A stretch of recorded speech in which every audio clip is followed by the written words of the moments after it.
Walk out to the edge of your driveway right now, or picture yourself standing there if you're not near the yard at this exact moment, and look back at your own property the way a total stranger walking by would see it for the very first time. Not the way you see it after a whole summer of already knowing exactly where the thin patch is, exactly which corner never came in, right? No matter what you tried, exactly which part you've quietly stopped looking at, because you already know what it's going to tell you every single time. August does something strange to a lawn, and honestly, to the people taking care of it too. It's hot enough that it feels genuinely pointless to try fixing anything right now, and fall still feels far enough away to just wait it out a little longer and see what happens on its own. So most people do close to nothing this particular month. They mow when they remember to, water when it feels dry underfoot, and quietly write the whole yard off until sometime in September when the weather finally, mercifully breaks. Here's what that waiting actually costs you, whether you've thought about it in these terms or not. This exact walk, the one you could genuinely take right now in the next 10 minutes if you wanted to, decides whether your lawn actually comes back once fall arrives, or whether it just carries every single summer habit straight through into next year completely unchanged, waiting patiently to be the exact same problem again next August. By the time you've walked from your front door to the mailbox and back, you'll already know which of these 12 mistakes is yours. Maybe more than one, if you're being honest with yourself the way this whole walk is about to ask you to be. But before we start walking together, one word in that title deserves an honest correction, because not everyone reading it is actually getting the exact same comeback out of this. Honest correction: huge and August. Huge doesn't mean the same thing for every yard, and it would be dishonest to let you believe otherwise before we've even started walking together. The actual size of the comeback is directly proportional to how many of these 12 mistakes are currently happening on your specific property right now.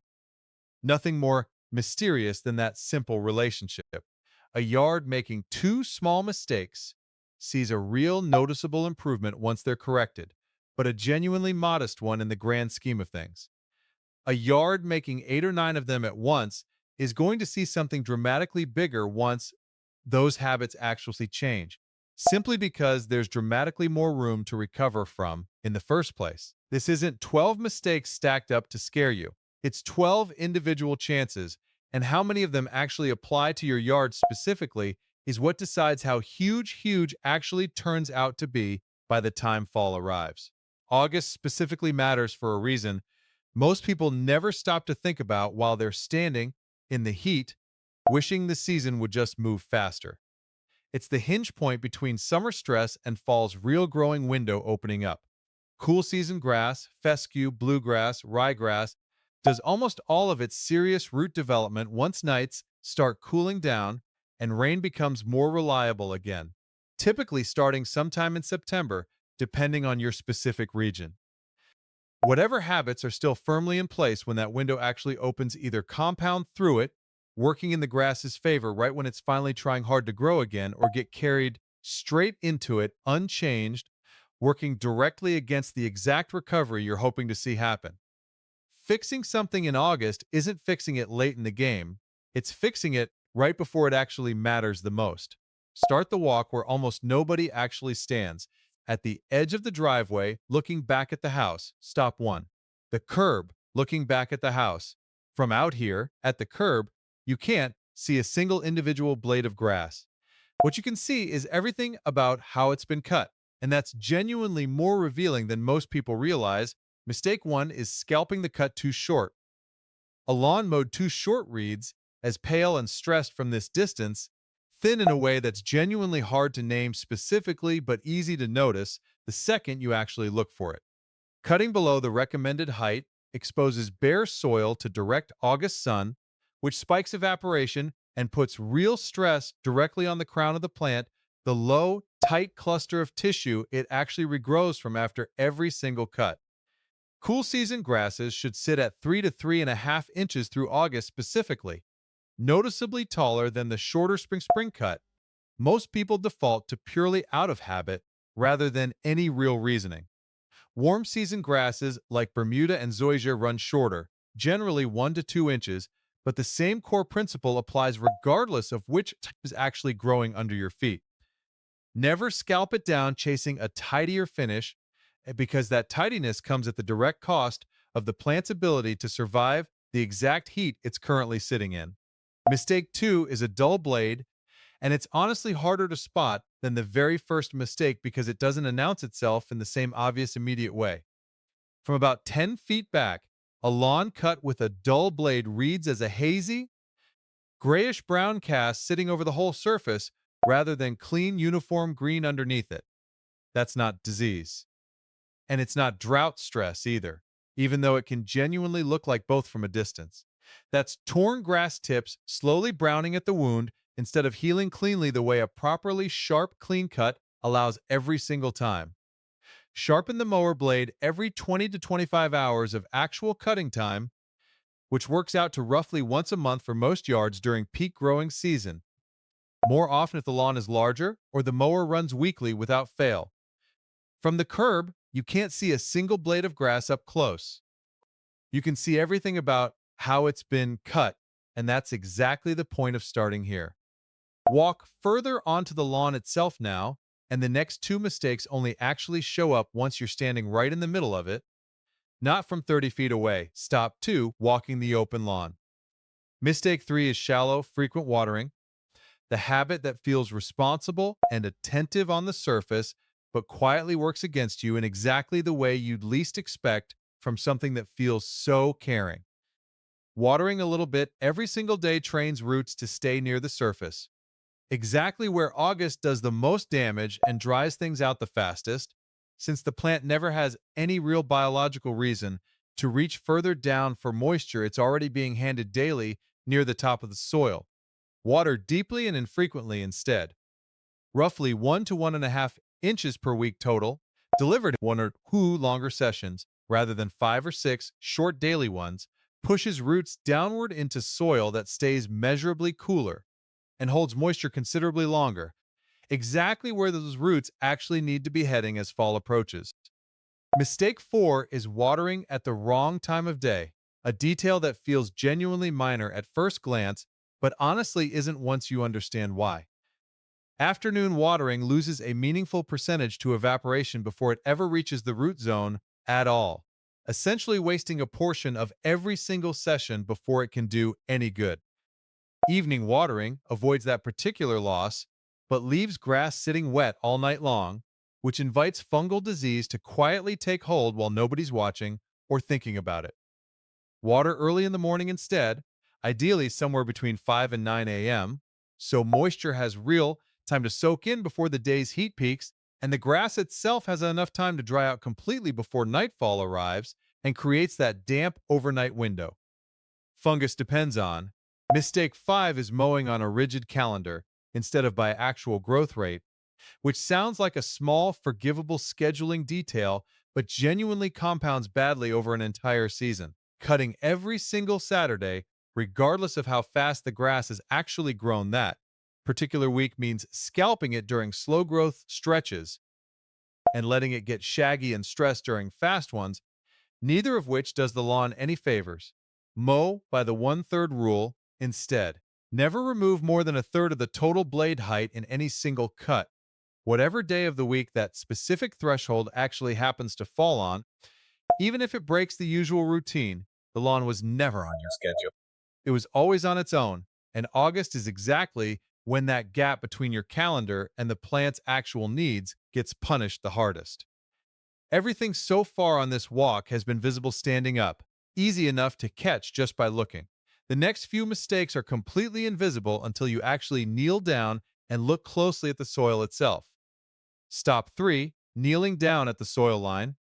Mistake 6 is undiagnosed compaction, and it's completely invisible from standing height, which is exactly why it gets missed so consistently, even by people who otherwise genuinely care for their lawn and pay close attention to everything else happening on the property. Push a long screwdriver straight down into the soil with steady, even hand pressure, no hammer involved, no leaning your full body weight onto it to force it through. If it slides in several inches without much resistance at all, the soil structure is fine and you can move on. If it stops hard after just an inch or two, the ground underneath is compacted, and nothing you apply on top of it from this point forward, water, fertilizer, seed, can actually reach the root zone the way it's supposed to, no matter how correctly you've measured or timed any of it. Core aerate before doing anything else on this entire list. If that test fails, since everything downstream depends on the soil actually being able to absorb what you give it. Mistake 7 is ignoring thatch buildup entirely, a different problem that produces a strikingly similar end result through a completely different underlying mechanism. Press your hand flat into the lawn and press down slightly. A spongy, springy feel underfoot signals a thatch layer thicker than about half an inch, a dense mat of dead organic material sit between the living soil below and the living grass above, neither fully decomposed nor doing anyone any good. Sitting, it blocks water and nutrients from reaching the root zone the same way compaction does, just through organic buildup rather than physical compression of the soil itself. Dethatch if that layer exceeds roughly half an inch, using a dethatching rake for small areas or a rented power dethatcher for anything larger than a modest yard. Mistake 8 is getting the fertilizer timing and ratio wrong for August specifically, which is arguably the single most commonly misunderstood mistake anywhere on this entire list. Heavy nitrogen during peak summer heat pushes fast, soft, tender growth that struggles against both heat stress and disease pressure at exactly the wrong possible moment to be vulnerable. August calls for a noticeably lighter touch than most people instinctively reach for. Hold off on the real feeding push until the true fall window actually opens, typically early to mid-September for cool season lawns specifically, rather than front-loading nitrogen now while the grass is still actively fighting. Heat stress it doesn't need extra growth demands piled on top of. If the lawn is visibly struggling through the current heat, a light potassium supplement supports genuine stress tolerance without pushing the kind of soft, vulnerable new growth that nitrogen would force at the worst possible time. Everything happening above the grass this month is a report on what's happening below it, whether anyone's actually reading that report or not, and almost nobody actually checks. Keep walking past the open lawn, and the next stop is the spot everyone in the household already knows is a problem without needing to be told. The bare patch nobody's actually touched all summer, despite walking past it constantly. Stop 4. The bare patch near the fence. Mistake 9 is writing off a bare spot as too late to fix this particular season, a conclusion that feels perfectly reasonable in the moment while standing there looking at it, but is actually completely backwards from what's really happening. It isn't too late at all. It's early for the real window that actually matters most. Cool season overseeding done in late August through September, timed just ahead of fall's cooler nights and more reliably returning rainfall, gives new seed its single best germination odds of the entire year, genuinely better than spring. Better. Close. Mistake 10 is using the wrong repair method for that specific timing, which can genuinely undo even correctly timed seed if the preparation itself gets skipped entirely. Seeding directly into bare, compacted soil without loosening it first, or skipping a light protective top dressing afterward, dramatically undercuts how much of that seed actually survives long enough to germinate at all. Rough up the surface first with a rake or hand cultivator, spread the seed evenly, then top dress lightly with sterilized peat moss or finished compost, never raw topsoil, since raw topsoil frequently carries weed seed straight into the exact spot you're actively trying to repair, undoing the whole point of the effort. That bare patch by the fence isn't a loss because the way it's probably felt every time you've walked past it this summer without touching it. It's actually the one spot on the whole property with the most room left to improve, precisely because it's starting from nothing, rather than trying to nudge something already decent into something slightly better. Follow the fence line around to the walkway, and the next mistake is genuinely the fastest one to fix anywhere on this entire list. Stop 5. The edge along the walkway. Mistake 11 is neglected edges, and it genuinely punches above its weight more than almost anything else on this entire walk, relative to the actual effort required to fix it properly. A ragged, overgrown edge along a walkway or driveway reads as neglect for the whole, even when the grass itself is genuinely in decent shape everywhere else. Because the edge is the very first detail the eye actually registers before it even takes in the rest of the lawn as a whole.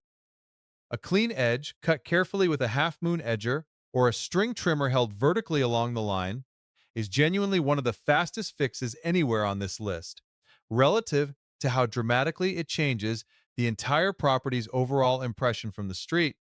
A ragged edge makes a decent lawn look abandoned. A clean edge makes an average one look intentional, one stop left, and it's the one most people have already tried to fix the wrong way for years without ever realizing. It's stop 6. The shaded corner under the tree. Mistake 12 is forcing grass to grow where the site itself simply won't ever support it, no matter how much effort or product gets thrown at the same problem season after season. Dense shade under a mature tree changes the entire set of rules that apply everywhere else on the property.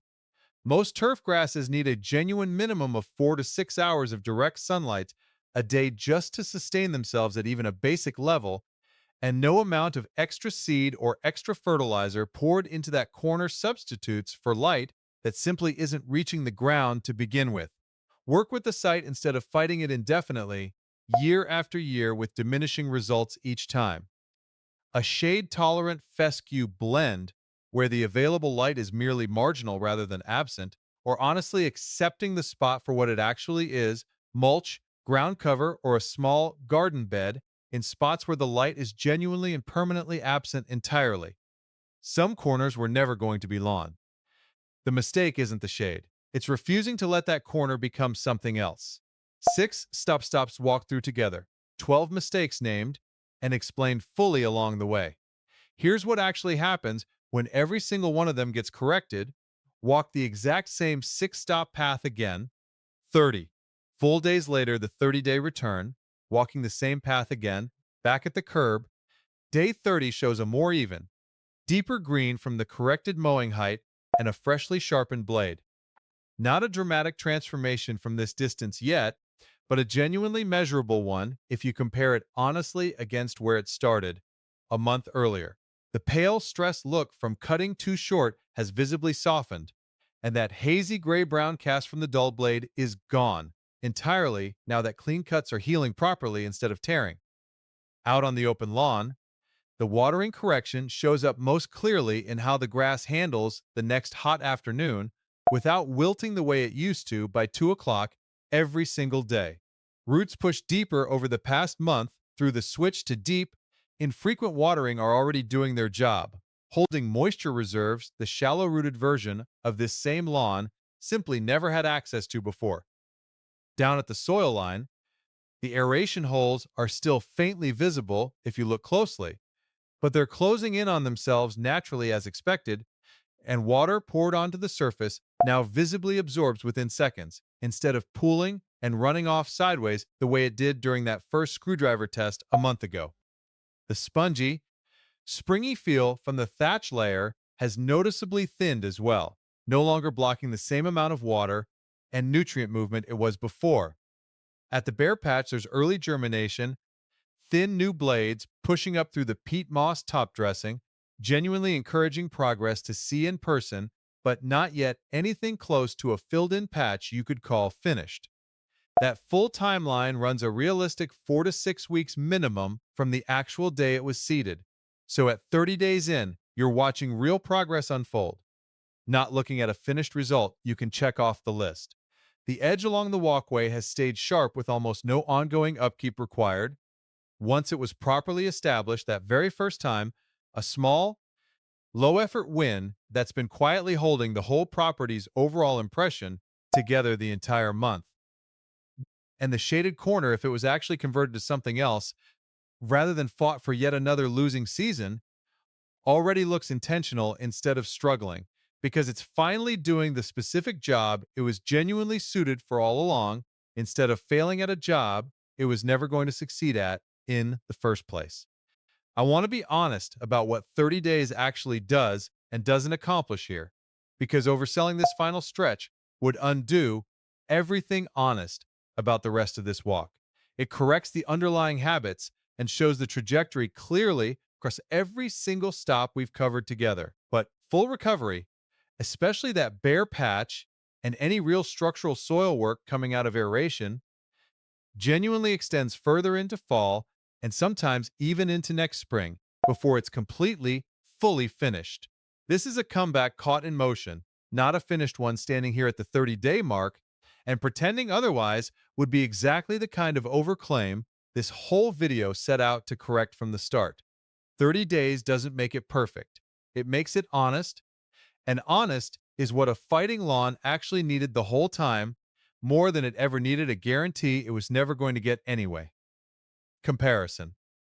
The screwdriver test costs nothing at all beyond already sitting in a kitchen drawer somewhere in the house. Sharpening a blade costs nothing if you do it yourself with a simple file or a few dollars at a local shop if you'd rather have someone else handle it properly. An aerator rental, if the compaction test actually calls for one, is a modest one-time cost for a single afternoon of work and often cheaper still if split with a neighbor tackling the same job the same weekend, since most rental places charge by the day regardless of how many hours you actually use it. Grass seed and peat moss for the bare patch run a few dollars total for most residential-sized repairs. Nothing close to what a bag of specialty fertilizer costs at the same store. Compare all of that combined against a full professional lawn renovation running into the hundreds or even thousands of dollars, depending on the property, or a season of repeatedly buying quick fix products off a shelf that never actually addressed any of these underlying habits in the first place, running considerably more over time with no real guarantee of a better outcome if the same 12 mistakes just keep quietly repeating themselves again. Next, August, regardless of what gets sprayed or spread on top of them in the meantime ending. So here's the walk. One more time in a single breath from start to finish, everything we covered condensed down into something you could genuinely repeat to yourself while actually standing at your own curb. The curb, where mowing height and blade sharpness show up before you can even see a single blade up close, telling you everything about the summer's habits from 30 feet away. The open lawn, where watering depth, watering timing, and mowing schedule either build deeper roots or keep punishing shallow ones week after week without anyone quite noticing why. The soil line, where compaction, thatch, and August specific fertilizer timing decide whether anything applied on top can actually reach where it's genuinely needed underneath. The bare patch, where timing and repair method decide whether new seed actually takes root or quietly fails the exact same way it might have failed before, for the exact same avoidable reasons. The edge, the fastest and cheapest fix on this entire list relative to how much visual impact it actually delivers. And the shaded corner, where working honestly with the site beats fighting it, for yet another losing season that was never actually winnable to begin with. Hugh was never guaranteed for every single yard watching this video. It was always proportional to how many of these 12 were actually happening on your own specific property. No more and no less than that. And August was never a wasted, too hot month to just wait out until better weather eventually arrives on its own. It was the exact setup window the whole comeback depended on from the very start, whether anyone realized that in the moment or not. Tell me in the comments which of the 6 stops matched your own yard first. When you actually walked it yourself this week, the curb, the open lawn, the soil line, the bare patch, the edge, or the shaded corner. I genuinely want to know which one shows up most often across everyone watching this video, because that specific pattern tells me exactly what to walk through in more depth next time. And if you want more of this kind of thing going forward, real numbers instead of vague advice, honest limits instead of guaranteed transformations that never quite hold up under scrutiny, hit subscribe now. This particular walk is finished. The next one's already waiting at someone else's curb, ready whenever you are.